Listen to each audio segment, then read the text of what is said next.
Sorry, I'm too short, and as you will notice, I'm not even going to block the entire view. And this is not cooperating. This is weird. Oh.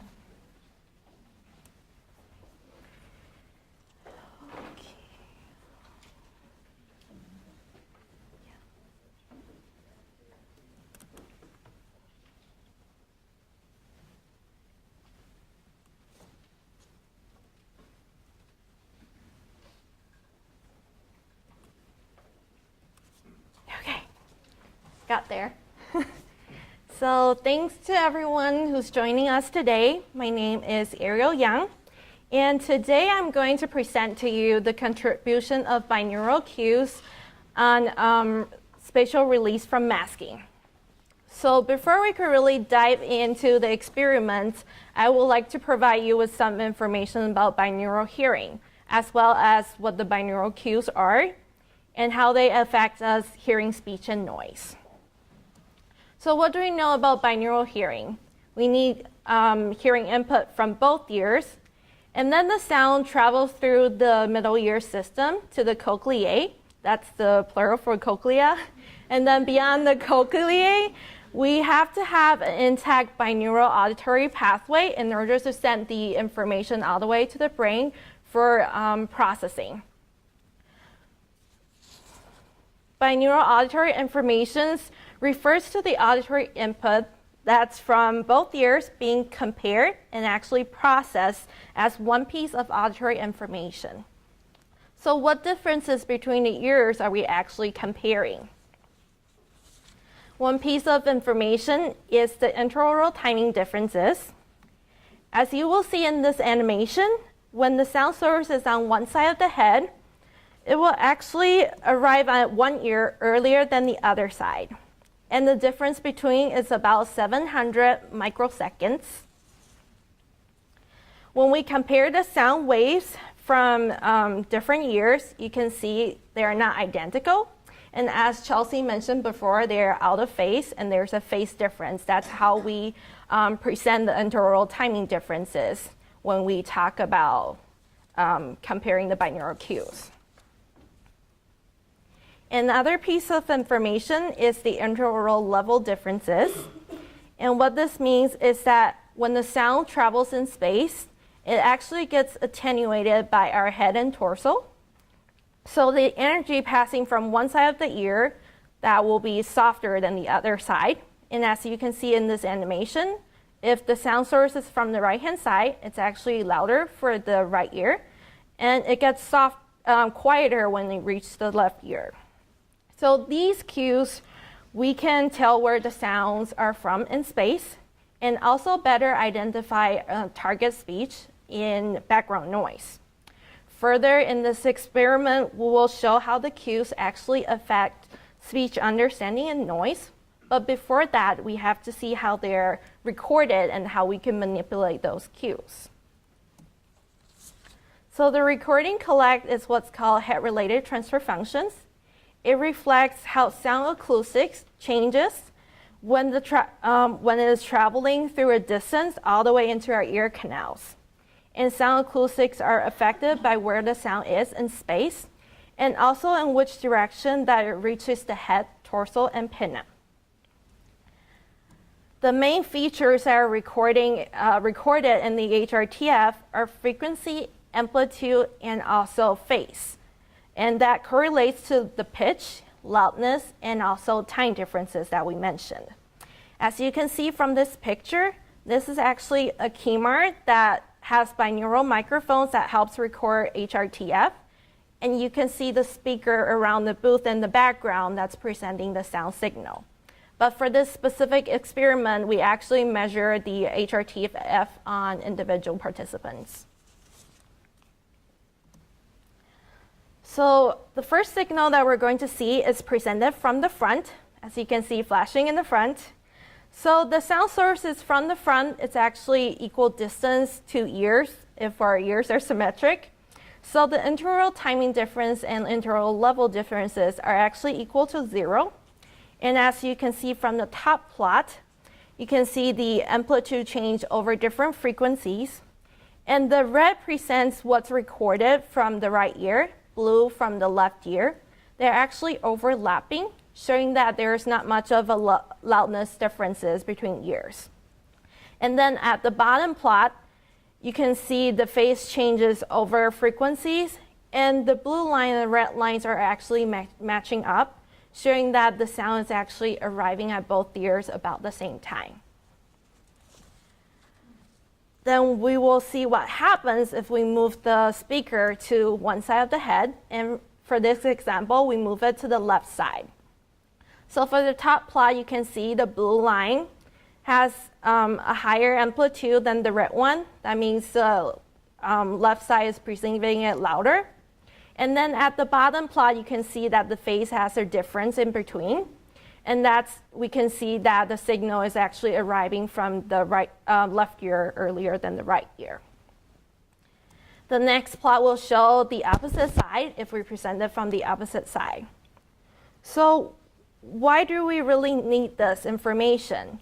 So with the binaural cues that are recorded through HRTF, we can actually create a virtual acoustic space. And then through filtering the sounds, we can actually present the virtual sounds around a listener with the headphone sets. So then we want to see if we could manipulate the cues that we record, and further on see how they really affect for speech understanding and noise. So why are all these cues so important? You guys will love this page. So there's this young lady trying to hear what this attractive young guy is trying to say. And then the problem is that the ladies in her group are actually laughing loud. And then there's people behind her talking. And of course, there's random conversations in the same room. So besides the attractive young man's voice, she is actually have to use the binaural cues in order to hear the target conversation better. So in the lab, we can actually study how ITD and ILD plays a role for speech understanding and noise. So to describe the binaural cue benefit people for hearing speech and noise, there's a paradigm called spatial release from masking. In this animation, you can see the target speech from the front. It's easy to hear when there's no noise around. But when we introduce some competing noise, it's actually masking the speech with the background noise. Now, when we move the noise to the side of the heads, you can actually see the maskers are less effective on masking the target speech. In this research, we can actually quantify the benefit of spatial release by sentence recognition score.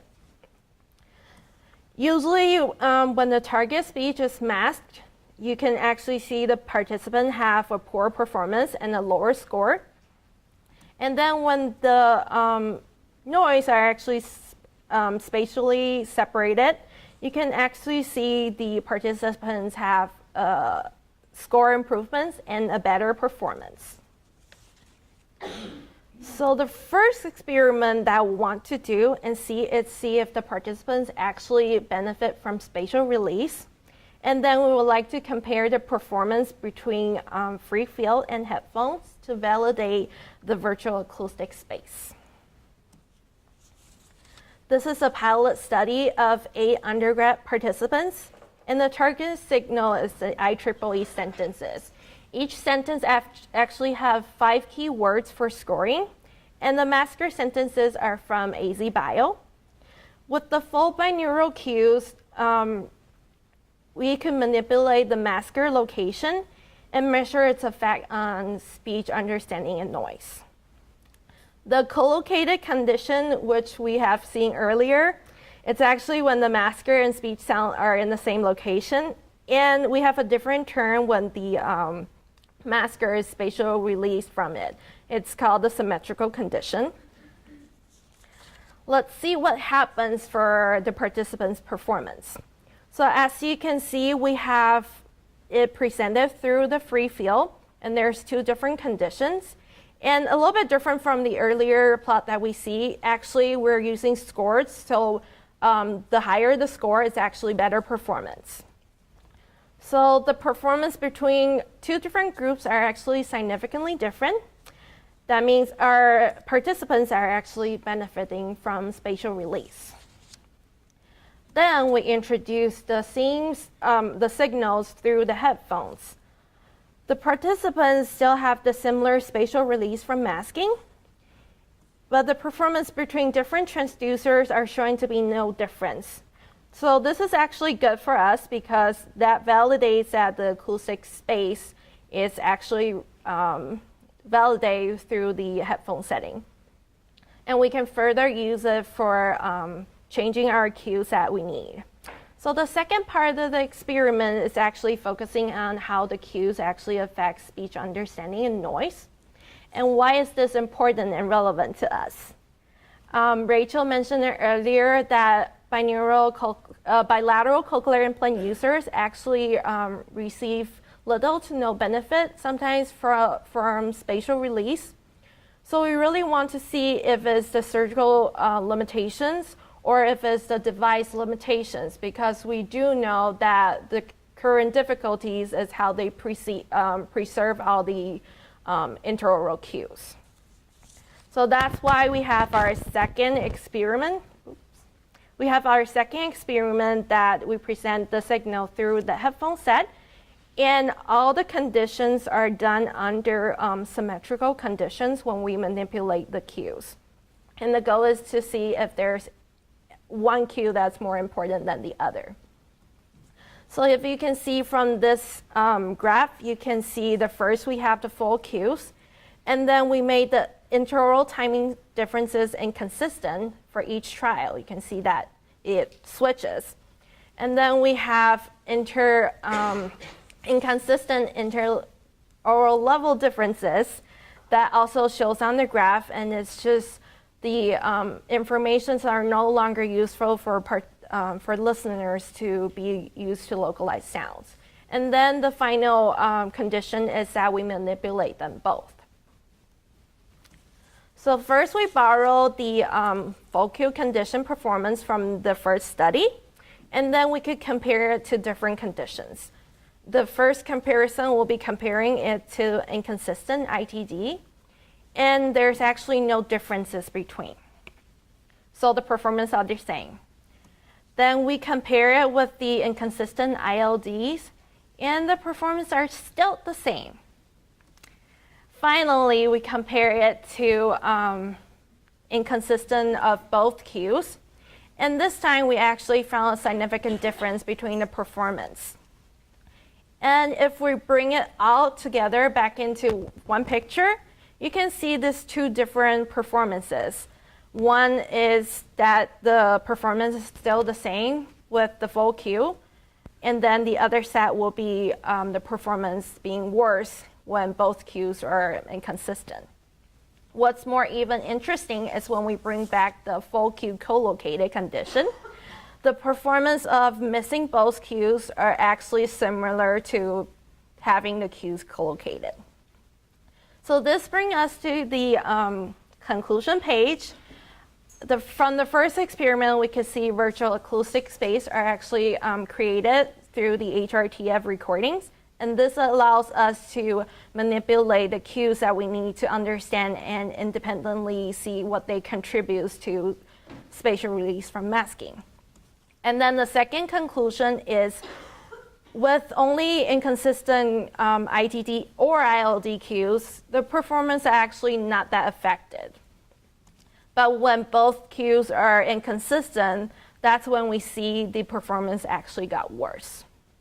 This is the presenting I'm going to present to you today. Special thanks to my committee mentors and also everyone who helped in the lab. And thank you all for your attention. With the references, now I'm open to questions if there's any. Katie. You mentioned you used one speech test. Did you have different lists for each of the conditions, or was it just the same test? So with the IEEE sentence, the reason that we use it is because it has a lot of the sentences, and actually each participant have to go through 240 sentences. Wow. So they're all different. So Dr. actually, another question about the sentences. So you use the AZ Bio masker? It's actually sentence as the masker. You use a sentence as a masker. Mm-hmm. How does the participant know what they're listening for? That's also a hard question that we see as well. Usually they will have several trials, and there's also a limitation that the sound quality is a little bit different because of the recording. But you usually have to let them know a couple of trials which targeted male voice that they are listening to. Okay, thank you.